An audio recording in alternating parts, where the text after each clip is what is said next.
में social media का तेजी से बढ़ता उपयोग एक साथ कई तरह के फायदे और नुकसान को लेकर आया है। जहां इसने हमें जोड़ा है, वहीं इसने नफरत फैलाने का रास्ता भी बना दिया है। आज हम बात कर रहे हैं हेट स्पीच की, जो ऑनलाइन दुनिया में एक बड़ी समस्या बनती जा रही है। बात कर रहे हैं मुंबई के इस्लामिक उपदेशक मौलाना मुफ्ती सलमान अजहरी की गिरफ्तारी को लेकर चल रहे विवाद की। उनकी गिरफ्तारी गुजरात में कथित हेट स्पीच के सिलसिले में हुई।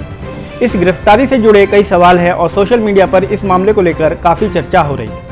तो आइए आज इस पूरे घटनाक्रम को विस्तार से समझते हैं। मौलाना मुफ्ती सलमान अजहरी इस्लामी रिसर्च स्कॉलर हैं। सलमान अजहरी जामिया की रियाजुल जन्ना, अल अमान एजुकेशन एंड वेलफेयर ट्रस्ट और दारुल अमान के संस्थापक हैं। इन्होंने काहिरा की अल अजहर यूनिवर्सिटी से पढ़ाई की है। मौलाना मुफ्ती को कई सामाजिक धार्मिक गतिविधियों में एक्टिव देखा गया है। मुस्लिम लोग इन्हें बहुत पसंद करते हैं और इनकी काफ़ी फैन फॉलोइंग है। 6 फरवरी को गुजरात एटीएस ने मौलाना अजहरी को मुंबई से गिरफ्तार किया। उन पर गुजरात में पिछले हफ्ते दिए गए भाषण को लेकर भड़काऊ बयानबाजी का आरोप है। इस भाषण का वीडियो सोशल मीडिया पर वायरल हुआ, जिसमें उन्होंने कहा था कि अभी करबला का आखिरी मैदान बाकी है, कुछ देर की खामोशी है, फिर शोर आएगा, कुत्तों का तो वक्त आता है, हमारा दौर आएगा। और उसके बाद पुलिस ने सेक्शन 153B और सेक्शन 502 सबसेक्शन 2 के तहत FIR दर्ज की। गिरफ्तारी के बाद उनके समर्थकों ने विरोध प्रदर्शन किया। उन्हें तितर बितर करने के लिए पुलिस ने लाठीचार्ज किया। मौलाना अजहरी ने समर्थकों से शांति बनाए रखने की अपील की है। मौजूदा सांसदों विधायकों के खिलाफ हेट स्पीच के टोटल 107 मामले दर्ज हैं। इसमें 33 सांसद एवं 74 विधायक हैं, जिसमें रूलिंग पार्टी भाजपा के सदस्य सबसे ज्यादा है, तो छोटे दल भी उनके पीछे लगे हुए हैं। आपको यह बता दें कि ये डेटा सांसद विधायकों की ओर से फाइल शपथ पत्र से लिया गया। रिपोर्ट यह भी बताती है कि बीते 5 वर्षों में 480 नेताओं को मान्यता प्राप्त राजनीतिक दलों ने टिकट भी दिए हैं। एक नजर नेताओं के विवादित बयान पे भी डालते हैं। बीजेपी की राष्ट्रीय प्रवक्ता नुपुर शर्मा ने टीवी डिबेट के दौरान पैगंबर मोहम्मद पर विवादित टिप्पणी की थी। केंद्रीय मंत्री अनंत कुमार हेगड़े ने इस्लाम की तुलना आतंकवाद से की थी। बीजेपी नेता और केंद्रीय मंत्री गिरिराज सिंह ने बयान दिया था कि अगर देश का बंटवारा धर्म के आधार पर होता तो आज गाली नहीं सुननी पड़ती। बीजेपी के पूर्व सांसद विनय कटारिया ने कहा था कि अगर मुसलमानों ने गौ हत्या करना बंद नहीं की तो मॉब लिंचिंग की घटनाएं बढ़ती ही जाएंगी। AIM के नेता शौकत अली ने सीधे हिंदुओं को निशाने पर लिया था और 3 तलाक को सही ठहराया था।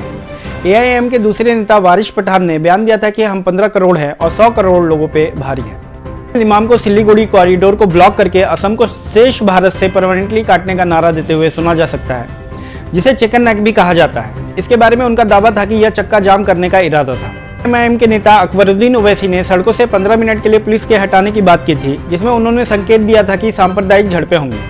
मामले के सिलसिले में उन्हें जनवरी 2013 में गिरफ्तार किया गया था और 40 दिन की जेल भी हुई थी। बाद में उन्हें कंडीशनल बेल देके छोड़ दिया गया था। रात्रि के मौसम ने मुस्लिम बिजनेसमैन के खिलाफ अपराधों की एक श्रृंखला के बहाने के रूप में काम किया। हिंदुत्व समूहों ने मांस की दुकानें बंद कर दी। अक्टूबर के महीने में ही 11 मौकों पर गुरुग्राम, फरीदाबाद, छिंदवाड़ा, बुलंदशहर, पलवल, सहारनपुर और गौतम बुद्ध नगर में धमकी भरे आदेश जारी किए या जबरन मीट की दुकानें बंद कराई गई। उत्तर प्रदेश के सेधवा में एक घटना सांप्रदायिक हिंसा में जब बदल गई, जब कुछ व्यक्तियों ने एक गरबा कार्यक्रम में 10 वर्षीय मुस्लिम लड़के की उपस्थिति पर आपत्ति जताई। भोपाल में 4 मुस्लिम युवकों को बजरंग दल ने गरबा कार्यक्रम में भाग लेते हुए पकड़ा और पुलिस हिरासत में ले लिया।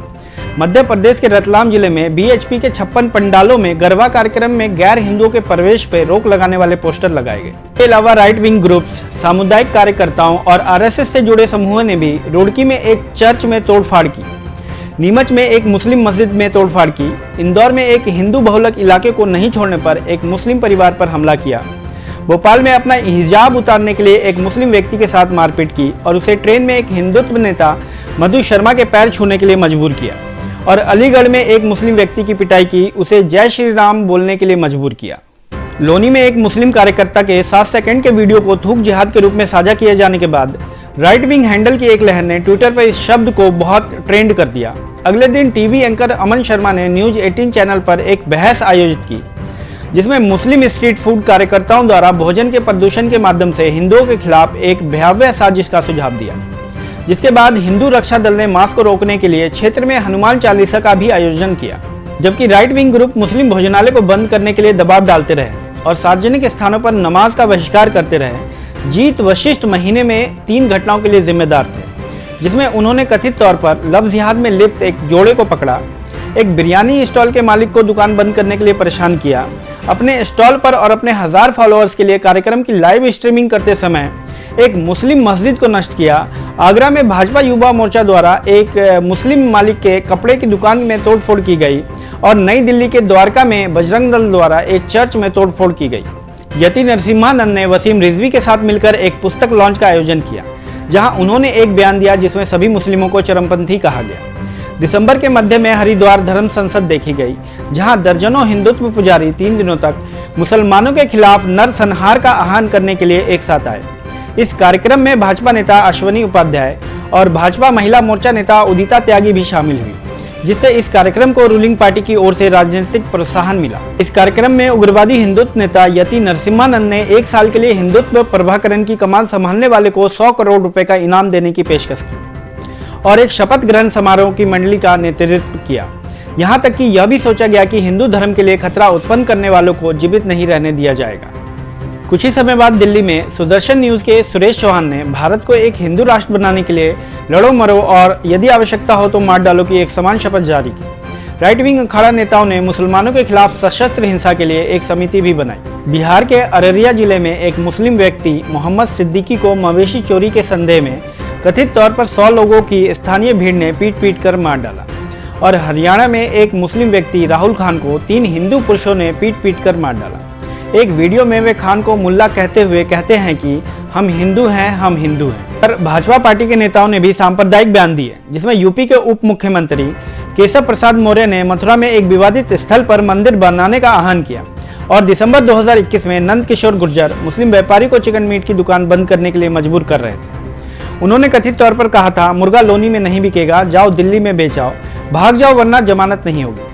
यह पहली बार भी नहीं है जब उन्होंने ऐसा कहा हो। अपनी उम्मीदवार की घोषणा के तुरंत बाद अपने समर्थकों को संबोधित कर रहे थे और कहा था, ना अली ना बाहुबली, लोनी में सिर्फ Bajrang Bali. National crime record bureau के आंकड़े बताते हैं कि देश में हर साल धारा 153A के तहत दर्ज होने वाले मामलों की संख्या बढ़ती जा रही है। 2014 में देश में हेट स्पीच के 336 मामले दर्ज हुए, वहीं 2020 में 1804 मामले दर्ज हुए, यानी 7 साल में हेट स्पीच के मामले 6 गुने तेजी से बढ़े। ये जानते हैं सुप्रीम कोर्ट ने कब न्यूज चैनल को नफरत फैलाने का जरिया बताया। सितंबर 2022 में सुप्रीम कोर्ट ने टीवी न्यूज चैनल पर होने वाली डिबेट को हेट स्पीच फैलाने का सबसे बड़ा जरिया बताया। जस्टिस KM जोसेफ और ऋषिकेश राय की बेंच ने डिबेट को रेगुलेट करने को लेकर दिशा निर्देश तैयार करने की मंशा पर केंद्र से सवाल पूछा था। साल 2020 में सुप्रीम कोर्ट ने सुदर्शन न्यूज चैनल के UPSC जिहाद कार्यक्रम पर रोक लगाने का आदेश दिया था। जस्टिस चंद्रचूड़ ने कहा था कि हमें इस मामले में दखल देना पड़ रहा है क्योंकि सरकार इस पर कोई एक्शन नहीं ले रही। याद दिला दें कि सुदर्शन न्यूज के कार्यक्रम को UPSC जिहाद के प्रसारण पर हाईकोर्ट ने पहले ही रोक लगा दी थी।